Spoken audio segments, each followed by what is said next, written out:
Alright, so this video is long overdue. I don't really remember where I left off on my last video, so I'll just do a recap of the entire thing. This is an 88 Jeep Comanche budget build swap that I did. It's got a 5.3 out of a 03 Tahoe.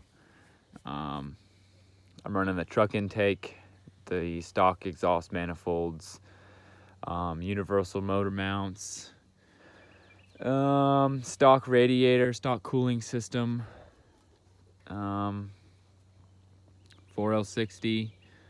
NP 241 transfer case out of an early 90s Chevy, 1 tons Dana 60 and Dana 70 out of a 99 Dodge, spring over axle in the rear with 2-inch lift shackles and 8-inch lift springs in the front.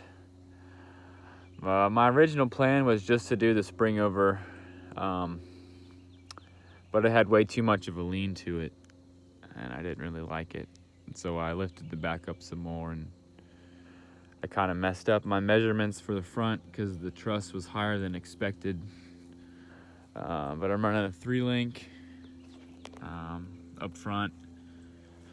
My dog's eating grass. But yeah, I'll show you how it sits in here.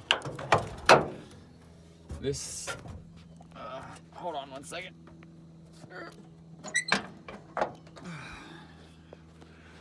I'm still waiting on my intake boots to get here. So you can look at this for now, but I don't really care. 5.3 drive-by-wire. This is a truck intake. It fits with the hood closed. I got it up as high as I could get it.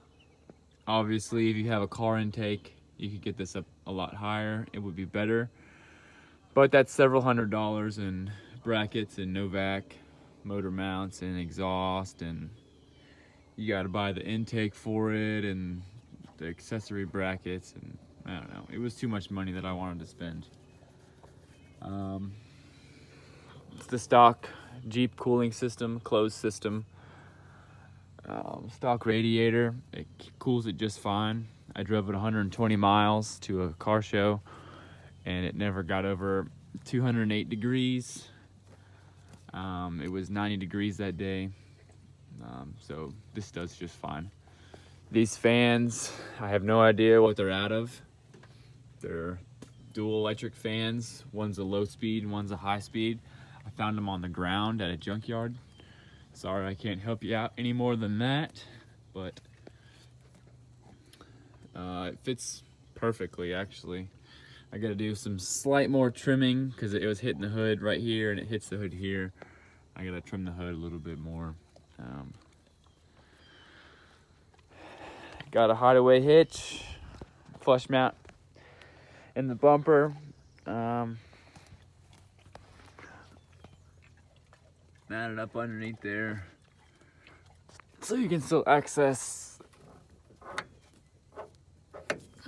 It works awesome, actually. These are 9-inch LED light bars for blinkers. I'm not running blinkers just because it won't be on the road too much, and nobody uses blinkers in Florida anyway, so it doesn't bother me any.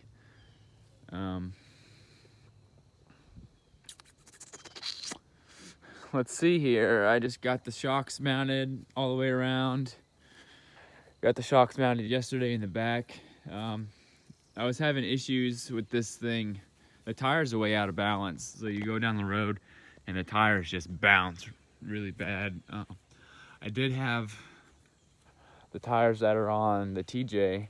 I had those on here, but those are just so worn and they're all egg-shaped. So I changed these. These ride a little bit better, but it's still, they're not balanced right. So I threw some shocks on the back and that helped out a lot, actually. And the front still kind of, I don't know, I got some more adjustments to do. It wanders a little bit. I need to adjust the caster some more. I ran out of money, so I don't have a front drive shaft yet, but that's all right. The Bluetooth drive shaft works just fine. Currently, this morning, I'm putting in my vent window that I got, so I started on that. I still got to put in my headliner, and I got to put the dash back together. I'll be running an iPad mini right here for all my gauges. It works actually extremely well. The TJ is down. I was having troubles with it running. It doesn't idle right. Come to find out, the lift pump wiped the cam lobe. So I've either got to get a new cam and lift pump or go electric, like a fast lift pump. But either way, it's gonna be about $700, $800 to fix it, and I don't got that kind of money.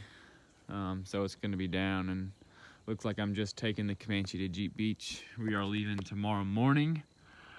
I'm actually gonna trailer it down, so I don't have to worry about it falling apart on the way down there. I built this rear bumper as well. It's a flush mount hitch bumper. It's 2x5. Really like how it turned out, nice and clean. The thing, it's got a credible amount of power though. It's got a custom grind cam in it that I got used from a buddy of mine. All in all, I've got, once this thing is completely done, I'll have about $3,500 in the entire build. That includes the cost of the Jeep. So you can build Jeeps like this for cheap. You know, not spend a lot of money. A bunch of people on the internet will say you got to have the best of the best, and if you've got it apart, you've got to go through it, and you've got to buy $900 lockers for the front for it to be worth anything. But you know, I built this thing for $3,000.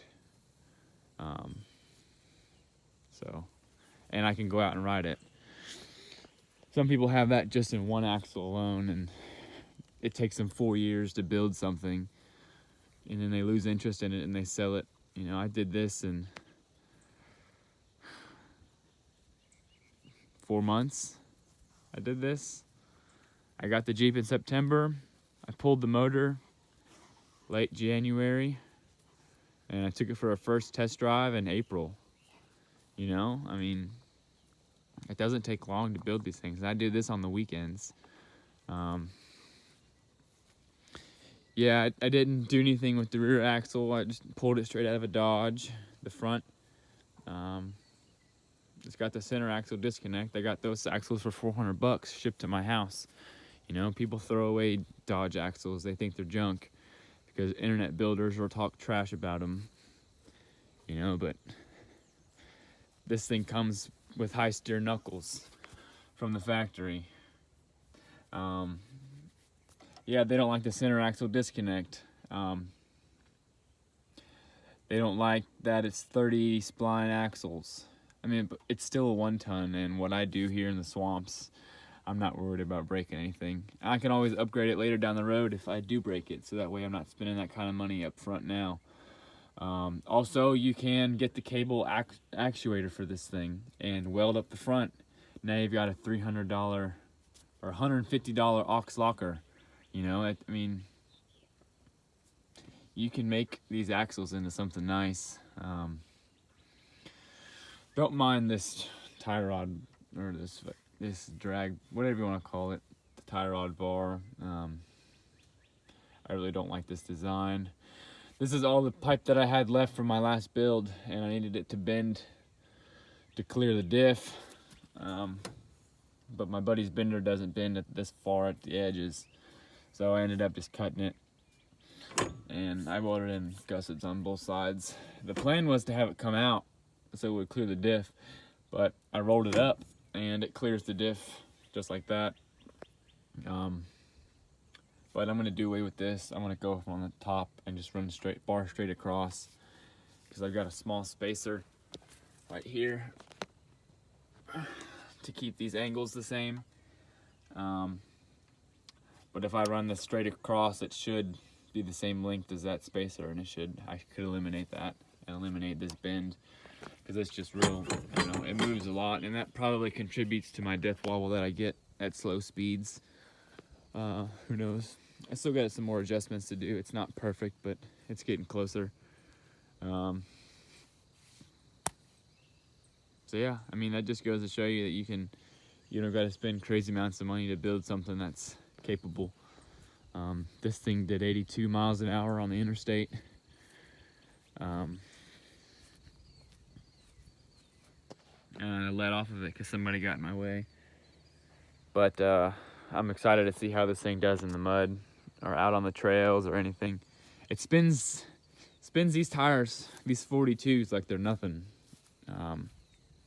It's got an incredible amount of power, and even a stock 5.3, a stock 4.8, or a stock 6.0 is going to be one big improvement motor swap wise. I mean, you don't have to build it, you don't have to do nothing to it, and you're already getting an incredible amount of power. But I was able to get a used cam for, I think I got it for like 50 bucks or something, so I went ahead and threw it in. You don't have to do that, but I did. You know, really, it's not expensive to build these things, and all I've got is a small little Lincoln flux core welder and a grinder, and that's what I use to build these things. I don't got no fancy equipment or tools, not yet anyways. It'll make life easier, but you know, I build this in the grass over there. I've also got some super singles that I'm planning on running on this thing. I'll probably put those on after Jeep Beach. Those are just really heavy. Those are 260 pounds a piece. But we'll get to that when we come. Also, I was having trouble stopping. It stopped and stopped well, but it could have been better. So I changed the master cylinder to a Dodge. That is a 99 Dodge 2500 master cylinder. It bolts right up. Only thing that you need to take note that changes is these fittings are metric, and they're the bubble style, not the flare. So you've got to build some sort of adapter brake line. I learned that the hard way, multiple trips to AutoZone. But yeah, I appreciate you watching. I'll probably be building more videos of it here soon. Going out trail riding and everything. And once I get the Wrangler fixed, the wife will be driving this. It should be a fun time. Appreciate you watching. Give the video a thumbs up if you liked it. If you got any questions, let me know. Blah, blah, blah. Like, subscribe, comment. You know the drill. All right, man. I appreciate y'all watching. It really means a lot.